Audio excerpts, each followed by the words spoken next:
Olá, querido irmão da Igreja Ágape, que a graça e a paz do Senhor esteja com você, com a sua família. E vamos então à nossa sequência de estudos da nossa célula.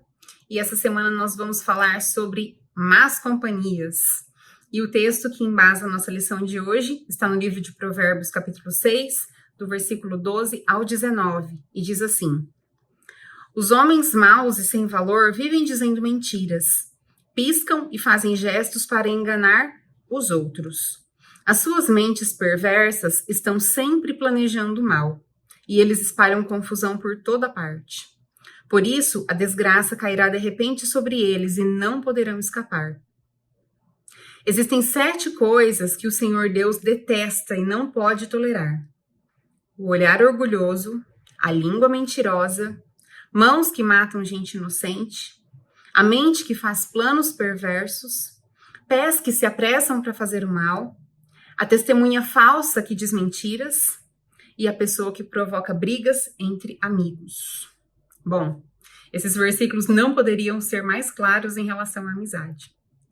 Com certeza você deve ter alguma história sobre uma má companhia, uma pessoa que te levou para um caminho errado, que não foi uma boa influência para você.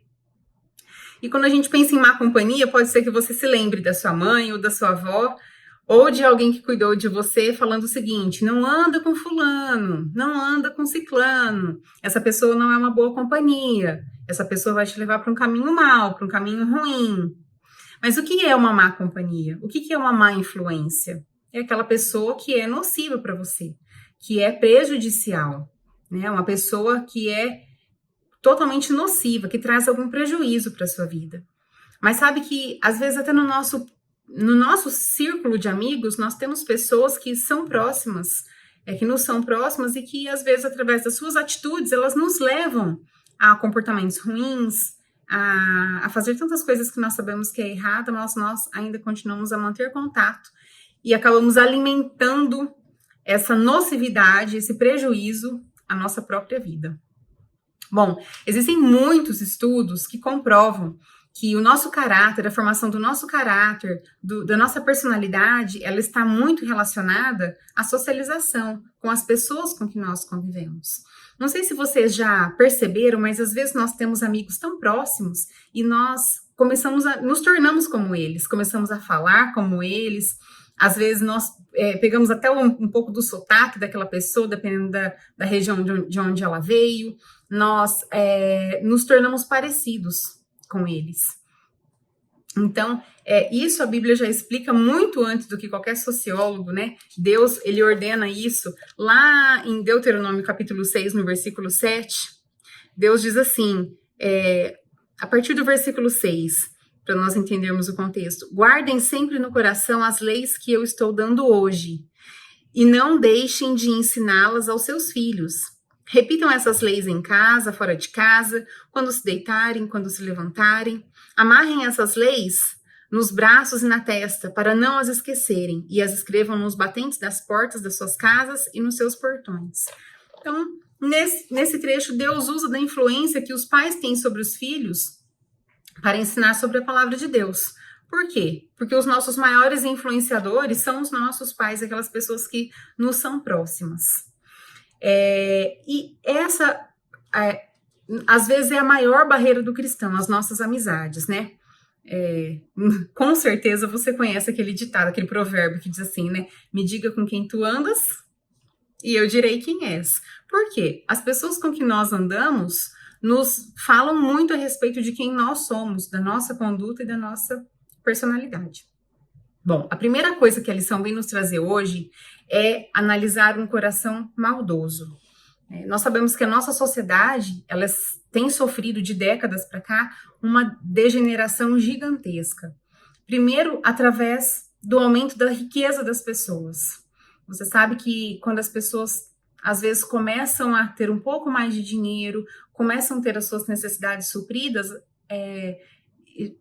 automaticamente essas pessoas tendem a ser mais egoístas, a pensar só em si e esquecer dos outros, né? Ter as suas necessidades supridas se torna o principal objetivo. E aí a pessoa acaba se esquecendo, então, do seu próximo e do seu amigo e da outra pessoa. Às vezes chega a se esquecer até da família para olhar só para o seu próprio umbigo. E outra coisa importante que nós temos vivido, e triste, é o impacto que a televisão e a internet têm causado na vida das pessoas. Às vezes, esse impacto e aquilo que a televisão e a internet têm mostrado, têm ensinado, tem impactado, tem educado muito mais do que ensinado nas próprias escolas. E o que a gente percebe hoje são programas de televisão que vêm apresentando uma certa perversão moral, e isso tem causado um ibope tão grande e uma influência sobre as pessoas tão grande que se torna natural. Então, aquilo que há décadas atrás era considerado totalmente imoral, né, aquilo que era, de certo modo, censurado, hoje é uma coisa muito natural e que nós acabamos dando aí de bandeja para nossa família, para os nossos filhos e para as pessoas que convivem conosco. Então, o que a Bíblia nos ensina em relação a isso? Lá em Romanos 12, 2, um versículo muito conhecido, diz assim: não vivam como vivem as pessoas deste mundo, mas deixem que Deus os transforme por meio de uma completa mudança na mente de vocês. Assim, vocês conhecerão a vontade de Deus, isto é, aquilo que é bom, perfeito e agradável. Aqui, o autor de Romanos diz que nós não devemos nos moldar de acordo com o mundo. Nós vemos essa degeneração e muitas coisas se tornando naturais, coisas que eram condenáveis há tempos atrás, hoje a gente vê isso se tornando muito natural. E isso vai nos influenciando e influenciando as pessoas que estão próximas a nós, e ou nós vamos nos tornando más companhias, ou os nossos amigos vão se tornando más companhias, de acordo com aquilo que nós deixamos entrar dentro da nossa mente, de acordo com aquilo que nós temos nos alimentado. Por isso que a orientação é: não tomem essa forma, não sejam como o mundo é. Nem outra versão fala que não vos amoldeis a este mundo, mas transformai-vos pela renovação do quê? Renovação da mente. Então, é algo racional que nós devemos olhar, perceber e tomar uma atitude diferente. Um exemplo muito prático de não vos moldeis a este mundo é como se fosse uma gelatina que a gente põe numa forma. Então, é um exemplo até muito óbvio, né? Se você faz uma gelatina e você coloca ela numa forma de bolinha, então quando você abre a geladeira, você vai encontrar uma gelatina em forma de bolinha, ou de coraçãozinho, ou de florzinha. De acordo com o molde que você colocou, você espera que a gelatina seja desenformada e fique naquele molde. Então, o que Paulo está falando é justamente o contrário. Não tomem a forma. Se o mundo está falando que o normal, que o comum é ser dessa forma, eu não vou ser. Não vou me amoldar a esses padrões. Mas eu vou me transformar. Como? Através da renovação da minha mente. Para quê? Para que eu descubra qual é a vontade de Deus, né? Então, nós não podemos nos tomar a forma daquilo que vem acontecendo, daquilo que tem sido tomado como natural. Todo mundo faz, todo mundo experimenta, todo mundo fala dessa forma. Eu não vou ser desse jeito, porque a minha forma, o meu molde não é de acordo com os padrões do mundo, mas de acordo com a palavra de Deus. Isso vai me tornar uma boa companhia e vai tratar o meu coração para que o meu coração não seja um coração maldoso. Outro texto que nós vamos ler também é 1 Pedro, capítulo 1, versículo 14, que diz assim: eu estava na segunda carta. 1:14. Sejam obedientes a Deus e não deixem que a vida de vocês seja dominada por aqueles desejos que vocês tinham quando ainda eram ignorantes. Não sejam dominados pelos desejos que vocês tinham antigamente, sabe? Se até a própria história ela é dividida por um marco, antes e depois de Cristo, que dirá a nossa vida. A nossa vida ela tem que ter uma mudança, antes e depois. Então, antes eu tinha determinado comportamento, antes eu tinha determinada reação diante de alguma situação, hoje não. Eu não posso ter mais aquela mesma atitude, aquela mesma reação, aquele mesmo pensamento, aquele mesmo comportamento. Muito pelo contrário. Através da renovação da minha mente pela palavra do Senhor, eu vou ter uma atitude diferente, eu vou ter um coração diferente, um coração segundo o coração do nosso Senhor Jesus Cristo. O item 2 que nós vamos ver hoje é o famoso amigo da onça. Né? O que é o amigo da onça? É aquele amigo que trama contra você, que talvez na frente ele é uma coisa, mas por trás ele é outra. E eu reforço um detalhe. Quando nós estudamos sobre amigo, ou em qualquer situação que nós estamos estudando sobre caráter, personalidade, não pense só no outro, pense em você, né? Não pense assim, nossa, essa palavra seria tão boa para fulano. Não, fala, essa palavra é boa para mim. Eu preciso ser um bom amigo, eu preciso ser uma boa influência, não posso esperar isso somente dos outros. Eu vou me preocupar comigo em primeiro lugar, em ser uma boa influência e ser um bom amigo. E se essa palavra chegar até o ouvido de outra pessoa e fizer bem para ela, amém. Mas olhe primeiro para a sua vida. Quais são as características, então, do amigo da onça? Se nós fôssemos enumerar, teríamos um monte de características, né? Mas Provérbios faz isso por nós. Primeiro, fala que a primeira característica do amigo da onça, que são aquelas características que nós lemos e que estão sequenciadas dizendo que são 7 coisas que o Senhor Deus detesta, que são olhos orgulhosos, aquela pessoa que se acha superior a tudo e a todos, que é senhor de tudo, que tem sempre a última palavra, a língua mentirosa, aquela pessoa que inventa a respeito de você, ou de outra pessoa, ou de determinada situação, as mãos que ferem o inocente, e hoje nós poderíamos encher salas sobre esse assunto, né? Que é algo que nos é comum. A gente liga a televisão, nós vemos aí histórias de assassinos, de pessoas que, por motivos conhecidos ou desconhecidos, ou por motivos banais, entram em escolas, matam inúmeras pessoas inocentes, crianças, professores, entram em casas, matam pais de família, matam crianças, pessoas inocentes. Então, isso, infelizmente, é algo que tem sido comum, é comum na nossa realidade. Isso não nos abala mais, né? Então, mas está na lista aí de coisas que o Senhor detesta, que ele não tolera. Mãos que ferem o inocente, que são os assassinos comuns de hoje em dia. Mente que trama a perversidade. Sabe que o mal, ele começa na mente, né? Seja um assassinato, seja qualquer tipo de mal que você possa imaginar. Ele começa na mente, até uma mentira. Ela começa na mente, ela desce para o coração e se transforma em atitude. Um assassino, com certeza, ele começa arquitetando o seu plano onde? É na mente. Por isso que o Romanos fala que nós devemos transformar a nossa mente, não nos moldar este mundo, mas nos transformar pela renovação da nossa mente. Porque é na mente que começam os piores, os maiores e todos os planos da nossa vida. Eles são arquitetados primeiramente na nossa mente. Pés que correm para o mal.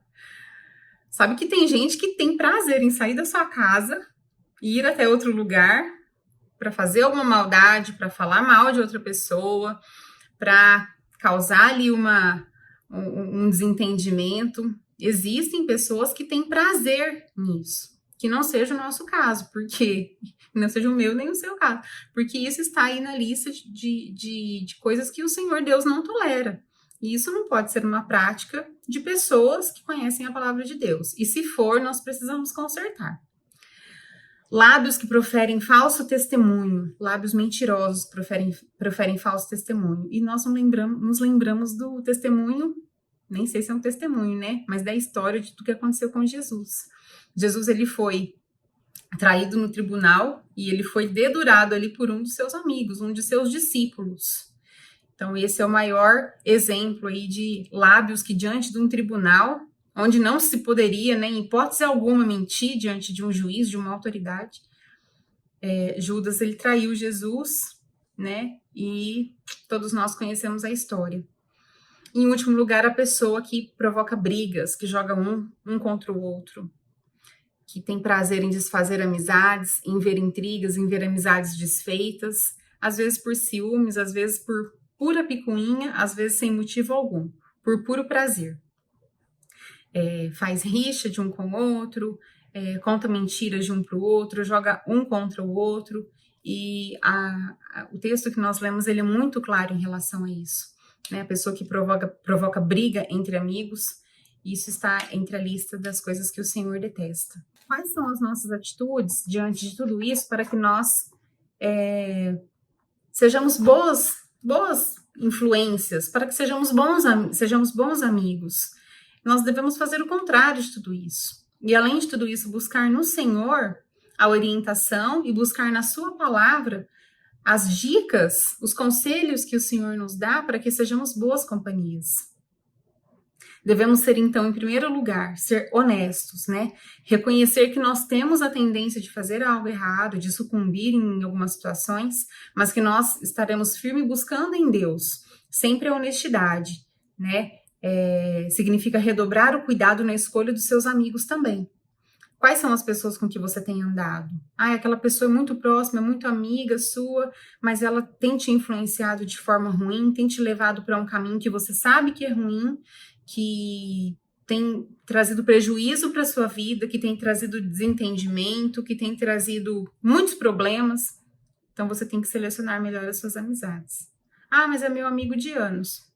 Se a gente não tem o poder de influenciar essa pessoa através da palavra de Deus, através do nosso testemunho, e ela tem trazido prejuízo à nossa vida, meu querido, a orientação é que você se afaste. Né? E aquela pessoa ela vai ficar, que Deus tenha misericórdia, com certeza ele vai ter alguma forma de alcançá-la, e você ore por ela.